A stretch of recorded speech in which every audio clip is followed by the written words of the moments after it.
Muito bom dia para você, meu irmão, minha irmã. Nosso evangelho de hoje está em Marcos, capítulo 3, dos versículos 31 ao 35. E aqui Jesus está cercado de uma grande multidão, ensinando as pessoas. E de repente, diz aqui a narrativa do evangelista, a mãe e os irmãos de Jesus aparecem e, pelo que diz aqui, pelo que dá a entender o texto no que diz aqui, Jesus estava dentro de algum lugar e eles estavam fora. E alguém vem e diz para Jesus: olha, sua mãe e seus irmãos estão lá fora procurando por você. E aí Jesus questiona essa pessoa que fala com ele, e acredito que até os outros que estavam ali. Ele através dessa situação, ele passa um ensinamento. E aqui eu quero fazer uma pausa rapidamente, porque Jesus, é muito interessante a vida dele. Jesus aproveitava cada situação, mesmo que repentina, como aqui nesse caso, para promover o ensinamento. Não havia hora de Jesus ensinar. Ele ensinava sempre que ele podia. Então, muitas vezes, nós vemos aqui na narrativa, no drama da vida de Jesus, que ele aproveita situações que acontecem de repente, digamos assim, para transmitir ensinamentos, para passar ensinamentos para as pessoas que estavam ali próximas dele. E aí Jesus, aproveitando esse recado que foi dado a ele, diz: quem vocês acham que são a minha mãe e os meus irmãos? E olhou ao redor, para cada uma das pessoas que estava ali e declarou: estão bem aqui, na frente de vocês. Estes, ou seja, aqueles que ouviam o que Jesus estava dizendo, aqueles que queriam aprender dele, são a minha mãe e os meus irmãos. Mais vale a obediência do que os laços de sangue. Quem faz a vontade de Deus é meu irmão, minha irmã e minha mãe.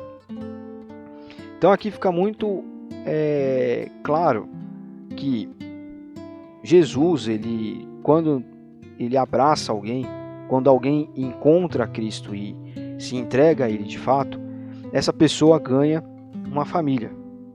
Nós vivemos tempos onde a propaganda contra a igreja, a propaganda anticatólica, a propaganda anti-evangélica, ela é gigantesca.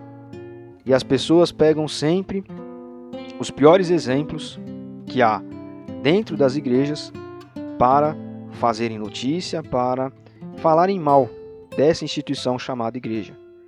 E a igreja, de fato, ela é problemática, ela não é uma entidade, digamos assim, uma instituição perfeita. Porque ela é composta de seres humanos que têm dentro de si uma coisa chamada pecado original. O apóstolo João vai dizer lá na sua carta que aquele que diz que não tem pecado é mentiroso. Então nós reconhecemos que nós somos falhos. Nós reconhecemos que nós erramos, que nós pecamos. É claro que existem pessoas que pecam contra a comunidade. E o pecado contra a comunidade ele tem que ser tratado em comunidade. Comunidade que eu digo igreja. Mas a igreja enquanto pessoas é composta de pessoas que elas estão tentando seguir a Jesus. Elas estão tentando praticar a imitação de Cristo, serem seus discípulos, serem como Jesus foi. Inclusive, ser como Jesus foi é procurar capacidade, se capacitar, pedir capacitação a Ele, para que, como Ele fazia, em qualquer situação que nos acontece, que nos acomete, nós possamos ensinar algo às pessoas a respeito dele, a respeito de como nós confiamos em Jesus, de como nós encontramos em Jesus a nossa base. A nossa base não é a família, não é o dinheiro, não é o que as pessoas pensam a respeito de nós. A nossa base é Jesus. O nosso alvo, o centro da nossa vida é Jesus.